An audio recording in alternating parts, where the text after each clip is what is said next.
है friends, good evening for all of you. I hope you are very well. और जैसा कि आप लोग दोस्तों आप लोग सब बढ़िया हैं। तो दोस्तों कहने का मतलब आप लोगों को मालूम है ये केसीएस क्लासेज है जो कि जिसके फाउंडर यानी कमल चंद्र जी हैं, जो को ऑलरेडी उन्होंने बहुत सारे वीडियो डाले हैं। और डालने के बाद क्या है कि अब उनकी जो इस यूट्यूब चैनल केसीएस क्लासेज में एक नई फैकल्टी ऐड हुई है, और जिसमें से और हमारा भी ये सौभाग्य प्राप्त हुआ कि मैं भी आपको कुछ पढ़ाऊँ जो भी मुझे आता है, और कोशिश यही करूँगा एक बेस्ट परफॉर्मेंस करने की। तो दोस्तों जैसा कि मैं आपको सबसे पहले ये बता देता हूँ कि आखिर इस टाइम बहुत सारे देखोगे यूट्यूबर्स जो भी ऑनलाइन क्लासें लेके आ रहे हैं, मैं ये भी देख रहा हूँ इस टाइम बहुत से सारे जो भी कभी यूट्यूब में ऑनलाइन नहीं क्लास लेते तो उनका भी इस समय नया नया चैनल आ गया। तो उसका सिंपल से एक रीज़न ये है कि फ्रेंड्स इस समय क्या एक पैंडेमिक चल रही है जो कि सबको मालूम है, जो कि कोविड-19 जो कि बहुत ही भयंकर है, और अभी तक इसका कोई भी वैक्सीन अभी डिस्कवर नहीं किया जा चुका है। क्योंकि अभी शायद इसमें अभी टाइम भी लग सकता है, शायद 6 मंथ या 7 मंथ लग सकता है। तो दोस्तों ऐसे समय में आपको सबको मालूम ही है, इस पैंडेमिक के चलते हुए बहुत सारे जो भी है यहाँ की जो अपनी इंडिया की इकोनॉमी की अगर ऑल ओवर इंडिया की बात करता हूँ, या अगर मैं पूरी कंट्री की बात करता हूँ, पूरे वर्ल्ड की बात करता हूँ, तो वहाँ की इकोनॉमी कहीं इस पैंडेमिक की वजह से कहीं ना कहीं बहुत ज़्यादा डैमेज हुई है। तो उसमें से अपना एक इंडिया भी है जो कि इसकी इकोनॉमी डैमेज हुई है। तो उस चीज़ों का जब इकोनॉमी डैमेज होने की वजह से रीज़न क्या है दोस्तों, सबसे पहले क्वेश्चन मार्क यही उठता है कि भारत की इकोनॉमी अर्थव्यवस्था में जो कमी आने का सबसे बड़ा रीज़न यही है कि यहाँ पे बहुत सारे देख रहे थे जो भी बिजनेस हैं, यहाँ पे जो भी काम चल रहे थे वो क्या है पैंडेमिक की वजह से बंद हो चुके हैं। बंद होने की वजह से क्या होगा कि यहाँ की जो इकोनॉमी वो धीरे धीरे कमी आ रही है जिसमें होगी। तो ये चीज़ हो गई। तो दोस्तों ऐसे समय में क्या है एक जो कि एक हम लोगों का जो एक एजुकेशन जो कि ये भी एक बहुत बड़ा इकोनॉमी का स्रोत है, क्योंकि कहते नहीं कि जैसे ही लोग पढ़ेंगे वैसे ही आगे बढ़ेंगे, और जब आगे बढ़ेंगे तो धीरे धीरे देश का विकास होता है। तो उसमें बहुत बड़ा जो योगदान है कहीं ना कहीं अपनी शिक्षा का है, इस एजुकेशन का भी इकोनॉमी में बहुत बड़ा योगदान है। तो दोस्तों कहने का मतलब ये है, तो बहुत सारे प्लेटफॉर्म ऑनलाइन लॉन्च किए, बहुत सारे यूट्यूबर्स अपने चैनल चला रहे हैं, आपको अच्छा अच्छा कंटेंट भी दे रहे हैं। तो कहने का मतलब मैं भी थोड़ा से सर के साथ जुड़ा, और मैं भी ये सोच रहा था कि आप लोगों के लिए कि कुछ नया किया जाए। और इसमें ये भी बता दूं दोस्तों, जितने भी वीडियोज आएंगे वो सब आप फ्री ऑफ कॉस्ट होंगे, उसमें किसी तरह का कोई भी चार्ज नहीं देना पड़ेगा, ना अभी देना पड़ेगा ना आने वाले समय में भी आपको देना पड़ेगा कोई भी चार्ज। हमेशा वीडियो आपके फ्री होंगे यूट्यूब में। हाँ, और ये भी दोस्तों आप एक बार क्लास लेके ज़रूर देखिएगा कि आखिर इस चैनल का कंटेंट कैसा है। ओके, अपने फ्रेंड्सों को भी शेयर कर दीजिएगा, क्योंकि अब इसमें नई फैकल्टी ऐड हो चुकी है। और जैसा नहीं कहता, मैं कोशिश अच्छी करता हूँ, शायद मैं भी बताऊँ। तो इसमें ये चीज़ें हैं। तो जैसा कि मैं बताऊं दोस्तों, मैं आपको कौन कौन से सब्जेक्ट पढ़ाऊँगा। सबसे पहली चीज़ मैं थोड़ा सा अपने विषय में अबाउट इंट्रोडक्शन दे दूँ। और जैसा कि my name is Akhilesh Singh, और अभी तो सिर्फ इतना ही बताऊँगा, आने वाले समय में आपको धीरे धीरे सब पता चल जाएगा। तो जैसा कि मेरा नाम तो हो गया, और दूसरी चीज़ मैं आपको पढ़ाऊँगा क्या इस यूट्यूब चैनल पे जो कि केसीएस क्लास के नाम से है। इसमें मैं आपको कौन कौन से सब्जेक्ट लेके आऊँगा, और दोस्तों मैं उन सब्जेक्ट को कैसे क्लियर करूँगा आप तक। मैं उनको कोई आपकी रटी रटाई विद्या नहीं बताऊँगा कि आपको रट के वो चीज़ें आपको रटाऊँ, या ऐसा कुछ भी होने वाला नहीं है। सिर्फ आपको एक प्रैक्टिकल मिलेगा, सिर्फ मैं आपको प्रैक्टिकल नॉलेज दूँगा कि कैसे हम चीज़ों को प्रैक्टिकली समझते हैं। जो कि देखो प्रैक्टिकल समझने से दोस्तों क्या होता है ना, वो चीज़ें हमारे माइंड में क्या होती हैं, परमानेंट हो जाती हैं। और अगर हम लोग रटने की बात करें तो आज तो रटा रहता है, कल भी रटा रहता है, तो अचानक क्या होता है जैसे जैसे डे थोड़ा से पास होते हैं गुजरते हैं, वो चीज़ें क्या होती हैं हमारे आउट ऑफ माइंड हो जाती हैं, भूलने लगती हैं। तो रीज़न यही दोस्तों, क्योंकि जब हम चीज़ों को रटते हैं तो, और रटने और समझने में यही अंतर है कि रटने के बाद चीज़ें भूलती जल्दी हैं। अगर आप एक बार समझ सकते हैं, अगर आप समझ लिए तो वो चीज़ें हमेशा परमानेंटली आपको तैयार हो जाती है। उसको आप अपने शब्दों में कहीं भी किसी भी वक्त कैसे भी आप उन चीज़ों को अच्छे से एक्सप्लेन कर सकते हैं। तो ये चीज़ होगी। दूसरी चीज़ दोस्तों मैं बात करूँ मैं आपको पढ़ाऊँगा क्या, तो सबसे पहली चीज़ मैं जो लेके आऊँगा वो लाऊँगा क्वालिटी। हाँ, और जो भी है मैं आपको अल्टरनेट आपको वीडियोस दूँगा। शायद आपको हो सकता है कि एक दिन यानी कि वन डे में आपको 2 वीडियोज आपको प्रोवाइड कर दिया जाए। और जैसा कि आपको मैं बता दूँ, सबसे पहले मैं आपको पढ़ाऊँगा क्या क्या। तो दोस्तों मैं पॉलिटिकल साइंस वो पढ़ाऊँगा, जो भी उसके करंट इशू हैं उनमें भी अच्छे से डिस्कस करेंगे हम लोग प्रैक्टिकल कि आखिर हमारे इस इंडिया में, इस वर्ल्ड में हो क्या रहा, क्या कैसे, कहाँ की जो अरेंजमेंट्स हैं, ओके, कहाँ का कॉन्स्टिट्यूशन सब हम लोग पढ़ेंगे कि कहाँ की राज्य व्यवस्था कैसी है, अपने यहाँ भारत की कैसी है, या अदर देशों की तुलना में आपकी कितनी अच्छी राज्य व्यवस्था है, इस पे बात करेंगे। दूसरी चीज़ दोस्तों मैं आपको जीएस पोर्शन भी लेके आऊँगा, जिसको बोलते हैं जनरल साइंस। जनरल साइंस में आपको तीनों में क्वेश्चन कवर कराऊंगा साइंस का, वो फिजिक्स हो, केमिस्ट्री एंड बायोलॉजी, ये तीनों को मैं अच्छे से क्लियर कराऊंगा। ओके दोस्तों, विद एग्जाम्पल के साथ आप जब भी पढ़ेंगे तो आपको इंटरेस्ट आएगा कि हाँ आज मैंने कुछ पढ़ा है। ओके दोस्तों, और तीसरी चीज़ मैं आपको रीजनिंग पढ़ाऊँगा। रीजनिंग जो कि मैक्सिमम एग्जामों में पूछी जाती है, चाहे वो हमारी सिविल सर्विसेज हो या सिविल सर्विसेज के बाद कोई भी हो, वन डे एग्जाम मैं बात करता हूँ, उसमें कहीं ना कहीं रीजनिंग का भी अपने आप में अच्छा खासा रोल है, तो उसको भी हम बहुत अच्छे से पढ़ाएंगे और शायद मैंने अच्छी से पढ़ी भी है, तो आपको वो चीज़ें बताऊँगा। तो दोस्तों जैसा कि ये हमारा वीडियो, तो थोड़ा सा हम इसमें थोड़ा सा इंट्रोडक्शन पढ़ते हैं कि क्या कैसे हमें चीज़ों को पढ़नी है। तो सबसे पहले दोस्तों हमें क्या है, जो पहला वीडियो है मेरा, ये किस पे है, गुड गवर्नेंस इन इंडिया। क्या दोस्तों, गुड गवर्नेंस इन इंडिया।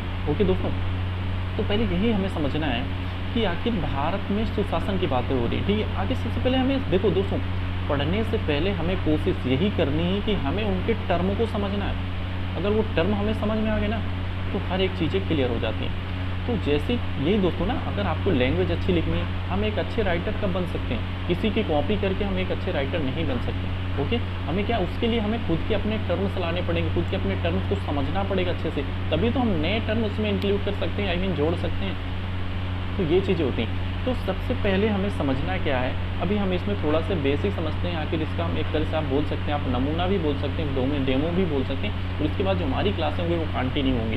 तो दोस्तों मैं यही कहूँगा, जितने भी आपके फ्रेंड्स हैं उनको शेयर कर दीजिएगा, उनको मैसेज कर दीजिएगा बाई व्हाट्सअप, बाई फेसबुक, या जो भी आपके ऑनलाइन जो भी आप यूज करते हो मीडियम, आप उसके थ्रू आप कर दीजिए। तो जैसा कि दोस्तों ये है, पढ़ना क्या हमें, सुशासन। आखिर सुशासन का मतलब क्या होता है दोस्तों, देखो जो सुशासन, मैं आपको अगर थोड़ा सा समझाने की बात करता हूँ, तो मैं थोड़ा सा इंडिकेट करता हूँ ये, तो ये जो चीज़ें दी है सुशासन, ये आपके पास सामने दिया हुआ है। तो अगर देखते हैं तो ये दो शब्दों से मिलकर बना है। ओके दोस्तों, जैसा कि अगर हम लोग बात करते हैं संधि, तो संधि का मतलब क्या होता है, दो शब्दों को, आई मीन दो वर्णों का जो मेल होता है संधि होता है। और दूसरी चीज़ दोस्तों क्या होता है ना, कि उसमें एक चीज़ और होती है जिस चीज़ को हम लोग केयर नहीं करते। भाई तोड़ने से मतलब तो होता है, भाई तोड़ने के बाद आपसे अगर कोई चीज़, सिंपल सी चीज़ मैंने कहा कि अगर आपको कोई एक लकड़ी देता है, ठीक है, आप कहा जाए उससे आप लकड़ी तोड़िए, तो जैसी लकड़ी तो तोड़ दी, भाई अगर तोड़ने का मतलब भाई आपको जोड़ना भी आना चाहिए ना। भाई जोड़ेंगे तो कैसे पता चलेगा कि हाँ इस बंदे ने इसी लकड़ी से इसको तोड़ा है। तो ये चीज़ें होती है। तो यानी कि जो संधि होती है, तो उसमें क्या होता है कि तोड़ तो दें, लेकिन उसकी एक सार्थक मीनिंग होनी चाहिए, यानी जब हमें ज़रूरत पड़े तो फिर से उसी फॉर्म पे ला सकें। तो ये चीज़ें होती हैं। तो जैसा कि अगर हम लोग बात करते हैं सुशासन की, ये इंपॉर्टेंट पार्ट है, पॉलिटिकल साइंस का बेहद ही इंपॉर्टेंट पार्ट है, और हमेशा मैक्सिमम चाहे वो सिविल सर्विसेज में हो, जैसे हम लोग प्रैक्टिस करेंगे तो हम वहाँ पे इन चीज़ों को देखेंगे कि हाँ कैसे कैसे क्वेश्चन बनते हैं। तो सुशासन, अगर मैं इसको तोड़ता हूँ तो मैंने प्लस किया, क्योंकि प्लस का इंडिकेट करता है कि किसी चीज़ को जोड़ने का काम भी करता है, और प्लस का मतलब भी होता है किसी चीज़ को अलग करने का काम भी करता है। तो सुशासन की बात करूँ तो आपका देखो, ये सु शब्द आपका अलग हो गया, प्लस शासन अलग हो गया। तो दोस्तों थोड़ा सा हम लोग समझते हैं शासन के विषय में। तो शासन है क्या चीज़, सबसे पहली चीज़, बहुत से लोगों को डाउट होगा कि सर शासन क्या है। शासन एक तरह का सरकार है, बहुत बढ़िया। भाई शासन का मतलब क्या होता है, एक तरह से आधिपत्य करना। सिंपल सा उदाहरण यही है कि जैसे हम लोगों का परिवार होता है, तो परिवार में क्या होता है ना, जैसे मान लो अपने पेरेंट्स हो गए, ठीक है, पेरेंट्स अगर किसी चीज़ को हमसे कहें कि भाई ऐसा है, आपको ऐसे ऐसे करना है, तो उसे हम लोग शासन बोलते हैं। अगर वही चीज़ अगर हम लोग अब विपरीत करने लगते हैं, तो वो चीज़ फिर शासन नहीं रहता है, क्योंकि शासन मतलब किसी के अंडर में रह के किसी कामों को करना ही हमारा शासन कहलाता है। ओके, और सुशासन क्या होती है, सुशासन का मतलब होता है किसी चीज़ को बेहतर तरीके से करना, वो आपका सुशासन कहलाता है। ओके, तो इसके विषय हम लोग बहुत सारा डिटेल में समझेंगे, क्योंकि इसमें बहुत कुछ पढ़ने के लिए पॉइंट्स भी हैं, तो ये चीज़ें हम समझेंगे। तो थोड़ा सा समझते हैं सुशासन। सुशासन का मतलब यही होता है कि अपनी राज्य की जो व्यवस्थाओं को कैसे हम लोग सुचारू रूप से चला सकते हैं। मैं सिर्फ स्पेशल राज्य की बात नहीं करता, वो चाहे परिवार हो, चाहे वो राज्य हो, चाहे राष्ट्र हो, चाहे देश हो, यानी कहीं की बात करता हूँ मैं। ओके, तो कहने का मतलब सुचारू रूप से उन चीज़ों को ढालना है। आखिर सुशासन वो होता है। महात्मा गांधी ने भी एक शब्द यूज किया था, क्योंकि मगर बात करूं तो जो सुशासन शब्द अगर मैं देखूं तो ये न्यूज में कब आया था, तो ये तो दोस्तों 1989 के समथिंग आया था। ओके, और वो किसके थ्रू आया था, वो तो वर्ल्ड बैंक ने इसे इशू किया था। ओके, वर्ल्ड बैंक के थ्रू ये शब्द आया था। बट अगर इसकी बात करूं मैं, स्वतंत्रता के पहले भी ये शब्द ऑलरेडी हमारे जो महान पुरुष हुए हैं, जिन्हें कहते हैं महात्मा गांधी जी, जो कि हमारे महान देशभक्त भी माने जाते हैं, उनके द्वारा भी एज आप एक शब्द सुने होंगे जिसका नाम था स्वराज। एक्चुअली में ये सेम मीनिंग उसी की थी। उन्होंने भी ये यूज किया था कि आखिर हमारे देश में ये सुशासन शब्द होना चाहिए। थोड़ा से समझते हैं कि आखिर सुशासन है क्या, भाई इसको ज़रूरत इसकी पड़ी क्यों। तो सबसे पहली चीज़ हमें यही बताया ना दोस्तों कि हमें सबसे पहली चीज़ उनके टर्म्स को समझने हैं। तो सुशासन का मतलब क्या हुआ दोस्तों, जैसे जैसे देखो सबसे पहली चीज़ें क्या हुआ ऑलरेडी भाई ये शब्द के जो ज्ञात हैं ये तो हमारे क्या बहुत पहले से, यानी जब हमारा देश आज़ाद नहीं हुआ था इसके पहले भी ये शब्द आया था, स्वराज शब्द, जिसे महात्मा गांधी ने यूज किया था। दूसरी चीज़, जैसे जैसे हमारा देश आज़ाद हुआ, सबको मालूम है, यानी स्वतंत्रता प्राप्ति के बाद जब जैसे हमारे देश को फ्रीडम मिली, अगर बात करता हूँ फ्रीडम का मतलब क्या होगा, आपको सबको मालूम होगा कि जो हमारा देश वो कब आज़ाद हुआ था। आज़ाद का मतलब यानी भाई अंग्रेज़ों से आज़ाद हुआ था भाई, क्योंकि भाई हमारा देश अंग्रेज़ों का गुलाम था। तो 15 अगस्त 1947 के बाद जैसे जैसे हमारा देश आज़ाद हुआ तो भी यहाँ की भी धीरे धीरे व्यवस्थाएं चलें, क्योंकि पहले क्या अरेंज थी, बीच में क्या हुआ बहुत सारे लोगों को, हमारे जो यहाँ पे राष्ट्रभक्त देशों ने क्या किया, हमारे देश की जनता ने क्या किया, काफ़ी सारी लड़ाई लड़ी कि अंग्रेज़ों की गुलामी से छुटकारा पाने के लिए। तो ये बात तो यहाँ तक समझ में आ गई, ठीक है। तो भारत देश हमारा आज़ाद हुआ, आज़ाद के बाद क्या हुआ कि धीरे धीरे ऐसा देखा गया कि जो हमारी सरकार में धीरे धीरे थोड़ा सा कहीं ना कहीं भ्रष्टाचार आने लगा। भाई भ्रष्टाचार का मतलब क्या होता है हम लोग अभी समझते हैं, ठीक है। और यहाँ पे धीरे धीरे क्या होने लगा, थोड़ा सा जनता राज जो होता है, जनता का मतलब होता है जंगल राज, ठीक है, जनता राज धीरे धीरे क्या होने लगा, जंगल राज। तो कहने का मतलब धीरे धीरे भ्रष्टाचार बढ़ने लगा। अब भ्रष्टाचार बढ़ने का मतलब क्या होता है कि भाई जब चीज़ें सही एवं सुचारू रूप से नहीं होती, यानी कि जिनका प्रचलन सही ढंग से ना हो, वो भ्रष्टाचार कहता है। भ्रष्टाचार का मतलब क्या होता है ना, जैसे मान लो आपको कोई भी सुविधाएं दी जाएं, मान लो किसी के द्वारा आपको कोई सुविधाएं दी जाती हैं, वो आप तक ना पहुंचे, तो भाई भ्रष्टाचार ही तो हुआ। मैं सिंपल सा उदाहरण देता हूँ कि बाय द वे मान लो आप पोस्ट ऑफिस का नाम अच्छे से जानते होंगे शायद, तो पोस्ट ऑफिस में मतलब आपका हो गया डाकघर। मान लो अगर आपकी कोई एक लिफाफा आया या कोई भी आपकी एक तरह से किसी ने कोई लेटर भेजा, बाय द वे वो पोस्ट ऑफिस तक पहुंच गया। अब पोस्टमैन उसको लिया और जाके आपको ना दिया और वो जाके अपने घर पे रख लिया। या कोई आपको मनी ऑर्डर करता है या आपको कोई मनी भेजता है, पता चले पोस्ट ऑफिस तक आया, जाना था आपके यहाँ और वो चला गया दूसरे के यहाँ, वो अपना खुद रख लिया। तो इसी को तो कहते हैं भ्रष्टाचार। जो हमारा शासन है वो सही ढंग से चल ही नहीं रहा, तो उसी को हम लोग कहते हैं सुशासन। ये चीज़ें क्लियर हो गई। तो दोस्तों ये शब्द हैं, तो बाद में क्या हुआ कि बड़े पैमाने पर ये चीज़ें लागू होनी थी, क्योंकि ज़रूरी था, क्योंकि किसी भी अगर राष्ट्र को, किसी भी देश के अगर राष्ट्र को अच्छे रूप से अगर चलना है, वहाँ पे अगर विकास करना है या किसी देश को अगर विकसित बनना है, तो उसके लिए गुड गवर्नेंस की नीडेड तो बहुत ही इंपॉर्टेंट है। बिना गुड गवर्नेंस के कोई भी देश प्रगति नहीं कर सकता। तो इसके लिए बहुत सारे हैं जो कि फिर बाद में कुछ सालों तक चलता रहा। फिर धीरे धीरे क्या हुआ कि 1989 में वर्ल्ड बैंक ने इसे इशू किया कि भैया ऐसा है कि ये शब्द है यानी सुशासन। अब आप क्वेश्चन एक माइंड में ये उठने लगा कि भैया ऐसा है कि जो हमारी वर्ल्ड बैंक है भाई इसको क्या ज़रूरत थी, भाई वर्ल्ड बैंक ने क्यों की। सबसे पहले यही ज़रूरत है भाई, वर्ल्ड बैंक का क्या होता है, वर्ल्ड बैंक का मतलब होता है कि ये क्या होता है ना, एक होता है नेशनल लेवल, एक होता है इंटरनेशनल लेवल। तो जो वर्ल्ड बैंक होती है ना, वर्ल्ड बैंक एक्चुअली में इस समय देख ही रहे होंगे जो पैंडेमिक चल रही, तो पैंडेमिक में क्या हो रहा है ना कि वर्ल्ड बैंक जो होती है नहीं पैसा इशू करती है, नहीं फंड इशू करी। तो बोले ऐसा है भाई वर्ल्ड बैंक कहे करती कि अपने देश के पास पैसा कम हो गया क्या जी, ठीक है। एक एक्चुअली में क्या होता है ना, जैसे वर्ल्ड बैंक हो गए, आपको एक IMF का नाम बताता हूँ जिसका हेडक्वार्टर आप सब जानते होंगे जो कि आपके अमेरिका में। तो ये क्या करती है ना, जैसे कोई इमरजेंसी होती है, आपातकाल के समय हो या कोई महामारी हो या कितनी बड़ी एपिडेमिक हो, पैंडेमिक हो, उस समय क्या होती है ना, ये वर्ल्ड बैंक वगैरह में क्या होता है, पहले धीरे धीरे क्या होता है, जैसे मान लो कि पैंडेमिक तो क्या हमेशा तो आती नहीं, कभी कभार आती, तो धीरे धीरे फंड जाता है, वही जाके वर्ल्ड बैंक में कलेक्ट होता है। और धीरे धीरे बहुत सारा जब कलेक्शन हो जाता है, फिर या किसी भी देश में जब भी कोई भी पैंडेमिक आती, महामारी आती है, तो उसके लिए क्या करता है, ये फंड रिलीज करता है कि भाई ऐसा है इस समय आपके पास इमरजेंसी है, आपको ज़रूरत है, महामारी आई हुई है। तो ये वर्ल्ड बैंक वगैरह करती हैं। आपको बताऊं यूनाइटेड नेशन होता है, उसको भी इसीलिए इस्टेब्लिश किया गया था कि जैसे बहुत सारे देशों के बीच में कैसे रिलेशन है, तो उसको सही एवं सुचारू रूप से चलाने के लिए ये सब जो इंटरनेशनल ऑर्गेनाइजेशन ये क्या है काम कर रही हैं। ओके दोस्तों, मैं आगे आपको बहुत डिटेल में समझाऊंगा। तो ये चीज़ें होंगी। तो वर्ल्ड बैंक ने इशू किया कि 1989 में, और ये जो भारत में अगर मैं प्रचलन की बात करूँ तो 1990 के बाद में ये आया। ओके दोस्तों, तो थोड़ा सी ये चीज़ें हमें क्लियर हुई। तो आगे हम लोगों को बहुत डिटेल में समझना, बस अभी यही समझना है कि सुशासन है क्या, यही बताना है कि किसी भी नियम को सुचारू रूप से चलाने के लिए, यानी शासन को बेहतर ढंग से चलाने के लिए जो भी फंडा अपनाए जाते हैं उसे हम लोग सुशासन बोलते हैं।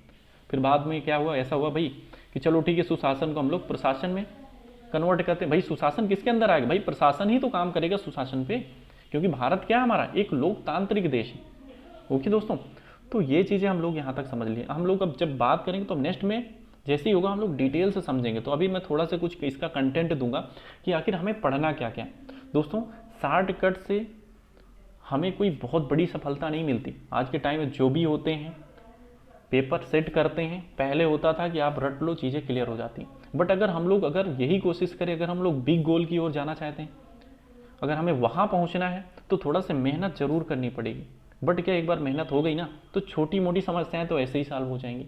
तो ये है कि थोड़ा सा हम लोग अगर डिटेल से पढ़ लेंगे तो हमें दिक्कतें नहीं होंगी कभी भी। जो वन लाइनर पॉइंट्स हैं, और ये मैं आपको बता दूं कि अगर आपको पीसीएस का एग्जाम देना है या अच्छी जॉब देखना है तो उसके लिए हमें चीज़ों को डिटेल से ही समझनी पड़ेगी। ओके, तो दोस्तों हम लोग मिलते हैं। थोड़ा सा मैं आपको कंटेंट दिखा दे रहा हूँ कि इसका कंटेंट हमें क्या पढ़ना क्या है, गुड गवर्नेंस इन इंडिया में क्या क्या कौन कौन से टॉपिक होंगे। और हाँ दोस्तों, जब भी आप बैठिए पेन कॉपी लेके जरूर पढ़िए, ताकि आप इंपॉर्टेंट जो भी पॉइंट्स आएंगे उन्हें हमें क्या करना है, नोट डाउन करना। ओके,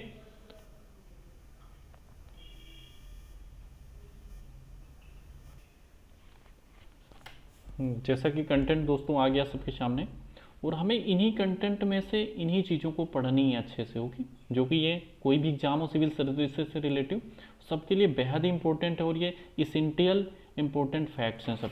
तो जैसा कि मैं आपको बता दे रहा हूँ कि जैसा कि पहले हमें पढ़ना क्या है, क्लियर क्या करना है। तो जैसा सुशासन, सुशासन में हमें क्या पढ़ना, गुड गवर्नेंस में जो पहले हमें पढ़ना क्या है कि आखिर सुशासन की आवश्यकता क्यों है, why it is needed good governance. Okay, और सेकंड में हमें क्या पढ़ना है, सुशासन के जो इसेंशियल फैक्टर्स उन्हें हमें पढ़ना है। ओके, थर्ड क्या है, इंडिया में जो सुशासन के पहलकारी कदम है, इन्हें हम चीज़ों को डिटेल से समझेंगे। और जो हमारा फोर्थ है, भारत में सुशासन के समक्ष जो चुनौतियाँ थी, ओके, उन्हें हमें क्या करना है, पढ़ना है। फिर इसके बाद जो सेकंड होगा उसमें हमें क्या क्या पढ़ने हैं, उसमें पढ़ने हमें ई गवर्नेंस, यानी ई गवर्नेंस क्या होते हैं, इलेक्ट्रॉनिक गवर्नेंस, इलेक्ट्रॉनिक सरकार क्या होती हैं। तो ये चीज़ें हमें पढ़ने हैं कि उनके द्वारा कौन कौन से जो चलाए गए हैं, कौन कौन से मीडियम या सिस्टम चलाए गए हैं, कौन कौन से ऑनलाइन प्रोजेक्ट वगैरह चलाए गए हैं, ये चीज़ें हमें पढ़नी है। इलेक्ट्रॉनिक गवर्नेंस, ये सब चीज़ें। फिर सेकंड में इलेक्ट्रॉनिक गवर्नेंस के प्रॉफिट क्या क्या है। फिर थर्ड में क्या है, भारत में जो इलेक्ट्रॉनिक गवर्नेंस की पहल कौन कौन सी थी, कब कब आई, ये पढ़नी है। फिर इलेक्ट्रॉनिक गवर्नेंस के मार्ग की बाधाएं, यानी कि उसमें कौन कौन से उसके मार्ग पे क्या क्या चीज़ें हैंड्रेंस हो रही, कौन कौन सी बाधाएं आ रही हैं, क्या उसके प्रॉफिट हैं या क्या उसके लॉस हैं, ई गवर्नेंस की, ये पढ़ना है। फिर हमें क्या पढ़ना है, जो थर्ड में वो पढ़ना है हमें सिटीजन डिक्लेरेशन लेटर पढ़ने हैं हमें। ओके, यानी नागरिक घोषणा पत्र पढ़ना है। उसके अंदर जो उसके थ्रू क्या क्या पढ़ना है हमें, नागरिक घोषणा पत्र, विधेयक, बिल, एक्ट पढ़ना है। ओके, ये सब चीज़ें पढ़नी। और फिर हमें लास्ट में क्या पढ़ना है, ओम्बुड्समैन, जो कि बहुत ही पॉपुलर वर्ड है, जैसा कि हम लोग अब सुन रहे हैं, काफ़ी न्यूज में है वो, ये टर्म काफ़ी न्यूज में चल रहा है, जिसे बोलते हैं हिंदी में लोकपाल। क्या फ्रेंड, लोकपाल, ये काफ़ी समय न्यूज पे है। तो इसके विषय में हम लोग डिटेल से भी जानेंगे कि आखिर होता क्या है इंडिया में, लोकपाल हैं, प्रेजेंट टाइम में लोकपाल क्या है, यानी ओम्बुड्समैन एक्ट क्या है, कानून क्या है, लॉ क्या है, वर्तमान में लोकपाल कानून की प्रॉब्लम्स क्या है, ये चीज़ें। फिर लास्ट में हम लोग डिटेल से डिस्कस करेंगे जो भी प्रीवियस क्वेश्चन पेपर में क्वेश्चन जो भी पूछे गए हैं सिविल सर्विसेज में या कोई भी आने वाले अदर कॉम्पिटिटिव एग्जाम में। तो दोस्तों तब तक के लिए thank you so much and see you later. Okay.